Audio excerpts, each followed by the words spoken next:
আবৃত্তি করতে যাচ্ছি কবি সুকুমার রায়ের লেখা গল্প বলা। এক যে রাজা।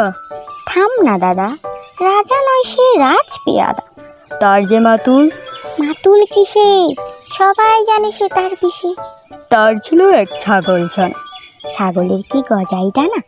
একদিন তার ছাতের পরে, ছাদ কোথায় টিনের ঘরে। বাগানের এক উড়ে মালি। মালি নয় তো, মেহের আলী। মনের সাদে গাইছে বেহাগ। বেহাগ তো নয়, বসন্তরা। থাও না বাপু, খেচা গেছে। আচ্ছা বলো, চুপ করেছি। এমন সময় বিছনা ছেড়ে হঠাৎ মামা আসলো তেরে। ধরল সে তার জুটির গোড়া। কোথায় জুটি, টাক যে ভরা। হোক না টেক, তোর তাতে কি, লক্ষ্মী ছাড়া মুখ খুঁড়ে কি। ধর বটে সে টুটির পরে, পিটবে তোমার মুন্ডু ধরে। কথার উপর কেবল কথা, এখন বাপু পালাও কোথা।